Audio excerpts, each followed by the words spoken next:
Hi friends, কাঁঠালের cake নামটা শুনেই হয়তো মনে হচ্ছে একেবারে একটা ইন্টারেস্টিং আর নতুন কেক। হ্যাঁ ফ্রেন্ডসরা, আজকে আমি আপনাদেরকে একটা একদম নতুন পদ্ধতিতে একটা কেক তৈরি করে দেখাবো, যার নাম হচ্ছে কি কাঁঠালের কেক। খুবই সহজ পদ্ধতিতে, আর যে কেউ দেখলে এটা পেরে যাবেন এমন একটা সহজ রেসিপি নিয়ে আজকে আমি আমার ভিডিও শুরু করব। তাহলে চলুন আর কথা না বাড়িয়ে দেখে আসি আমাদের এই কাঁঠালের কেকের রেসিপিটি। প্রথমে আমি এমন একটা জালিতে কাঁঠাল নিয়েছি কয়েকগুলো, সেটা আমি এখন এভাবে হাত দিয়ে এর যে মেইন রসটুকু মানে কাঠ সেটা আমি বের করে নিচ্ছি। 1 কাপ পরিমাণ আমি এর জুসটা বের করে নিয়েছি।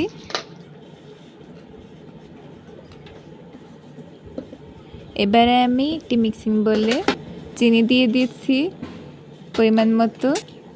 মিষ্টিটা আপনাদের পরিমাণ মতো বুঝে দেবেন, কেননা কাঁঠালে যেহেতু মিষ্টি আছে তাই চিনিটা কিন্তু বুঝে দিতে হবে। আর চিনির ভেতরে আমি এখানে তেল দিয়ে দিলাম। এবার আমি একটু মিশিয়ে নিয়েছি। এখন আমি এতে 1 চামচ পরিমাণ গুঁড়া দুধ দিয়ে দিলাম। এবার ভালোভাবে চিনির সাথে এই লেয়ারটা একটু মিশিয়ে নিচ্ছি।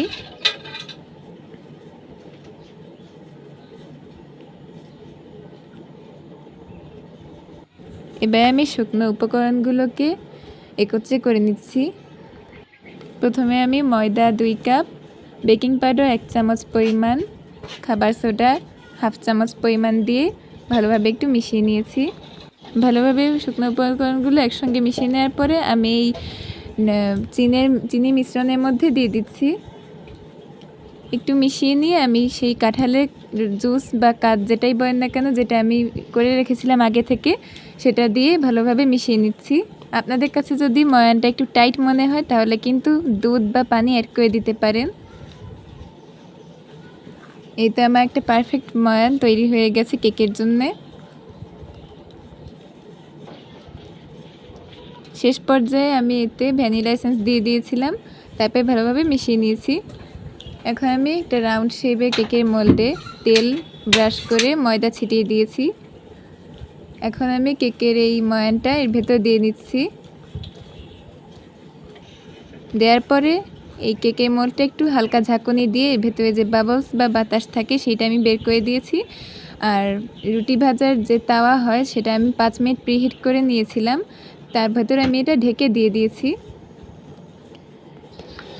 এইটা আমার কেকটা হয়ে এসেছে। এবার আমি এটা নামিয়ে নিলাম। আমার 30 থেকে 40 মিনিট টাইম লেগেছিল। আপনাদের চুলার টেম্পারেচার অনুযায়ী কম বেশি লাগতে পারে। দেখুন চুলায় কিভাবে কত সুন্দর নরম তুলতুলে আর স্পঞ্জি কেক তৈরি করতে হয়। এই রেসিপিটি ফলো করলে আপনারা বুঝতে পারবেন। এবার আমি আপনাদের একটু কেটে দেখাচ্ছি এটা কতটা স্পঞ্জি হয়েছে। দেখুন কাঁঠাল দিয়ে যে এত সুন্দর স্পঞ্জি কেক হয় সেটা কিন্তু আপনারা না দেখলে একদমই বিশ্বাস করতে পারবেন না। তাই আপনাদেরকে বলছি, আপনারা প্লিজ একবার এটা বাসায় তৈরি করে দেখবেন এই কাঁঠালের কেকটা কতটা সফট আর মজার হয়। আমি তো আর আপনাদের বাসায় গিয়ে তৈরি করে দিতে পারবো না, আপনাদের নিজেদেরকেই তৈরি করে এই টেস্টটা বাসায় নিয়ে নিতে হবে। আর প্লিজ আপনাদের একটা অনুরোধ রইল, আপনাদের যদি আমার রেসিপিটি ভালো লাগে তাহলে অবশ্যই সাবস্ক্রাইব করে দিবেন। আপনারা কিন্তু লাইকও করেন না, প্লিজ লাইকও করে দিবেন আর আমাদের পাশেই থাকবেন এভাবে। প্লিজ আপনাদের যদি ভালো লেগে থাকে ভিডিও তাহলে লাইক করে দিবেন। আর আজকের মতো আমার এই ভিডিও এখানেই শেষ করছি। সবাই ভালো থাকবেন, সুস্থ থাকবেন। সবাইকে বিদায় জানিয়ে এখানের মতো